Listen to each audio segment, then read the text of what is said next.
Welcome back. It's a Thursday. So, you know what that means. It's a Thursday Thoughts with Tiff. I think that gets on my husband's nerves.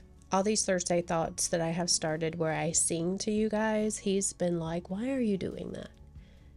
For today's Thursday Thoughts with Tiff, I wanted to kind of just elaborate a little bit on the announcement that I made in not the last Thursday Thoughts with Tiff, but the one before that. The one where I told you that I was diving into a journey of witchcraft and magic. I wanted to touch on that, kind of expand on that a little bit.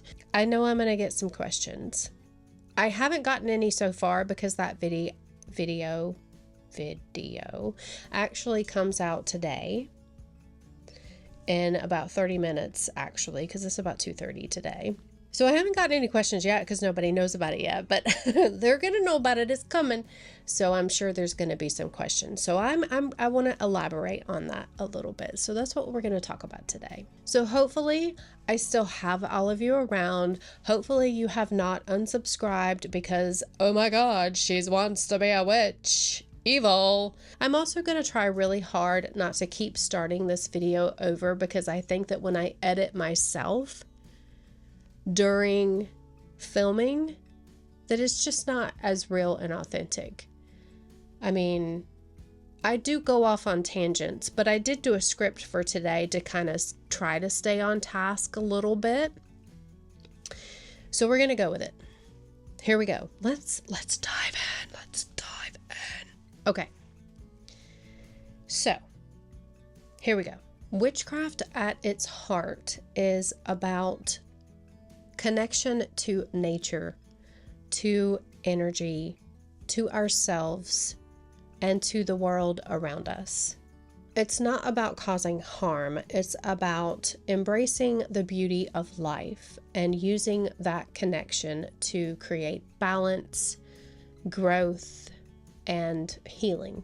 Now, witchcraft is a blanket term to describe a wide range of beliefs and practices throughout many different cultures all throughout the world and historical periods. And in that Thursday Thoughts with Tiff, I told you that I was diving into the journey of this world.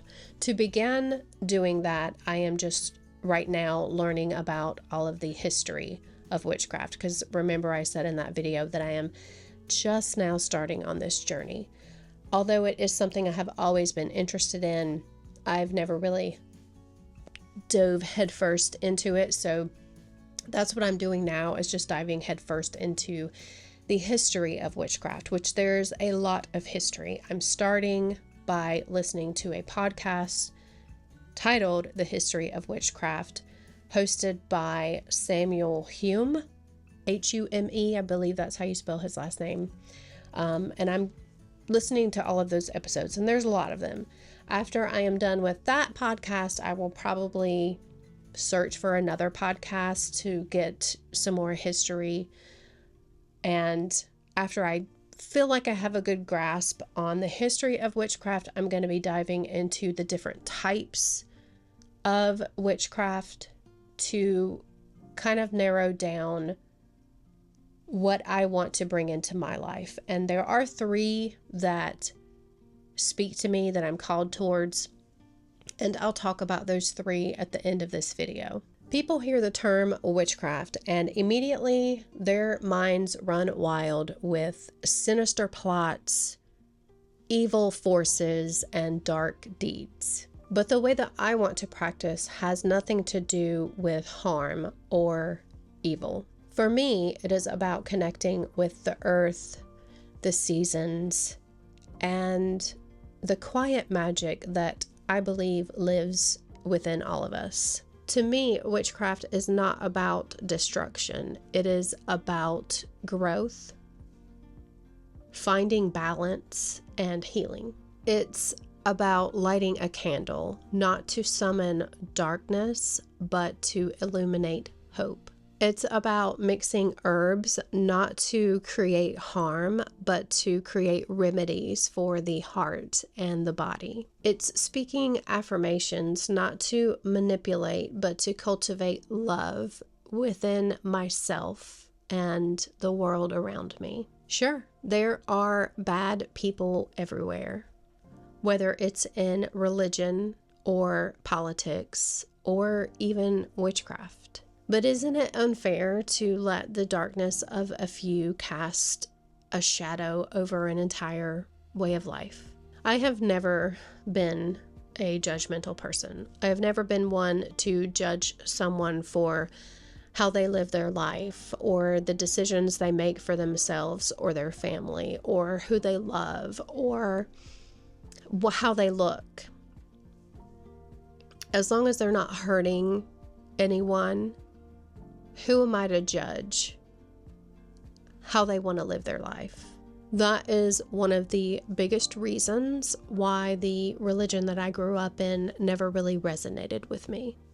Now, I do want to put out there that I do not judge you if you are a very religious person. If you have found something that brings you joy and happiness, and even a little bit of magic, because I believe anything that brings you joy is a little bit magical. All I ask is the same in return, because at the end of the day, I am still the same person that I was yesterday. Witchcraft teaches compassion, self-empowerment, and respect. It's not about seeking darkness, but about seeking the light in everything, including in ourselves. The herbs that we gather, the moon phases that we honor, and the rituals that we practice reflect an ancient understanding of how everything is intertwined. When I look at the moon, it reminds me that we all go through phases. We all go through ebbs and flows. I create arts and crafts, weaving a little bit of magic into the everyday, because I believe that we all need a little bit more wonder. Okay, so what 3 practices speak to me? The first one is kitchen witchery.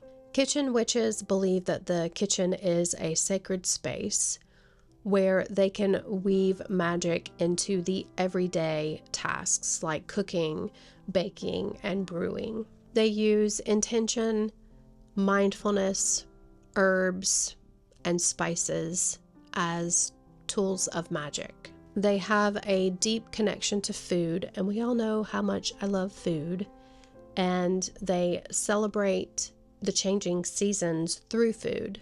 And they also believe that there is healing power in food. The second witchery that calls to me is green witches. They use the natural world to promote balance and well-being. Green witches use plants, flowers, herbs, and oils for healing power and believe in connecting with nature and all living beings. The third type of witch that calls to me is a hearth witch.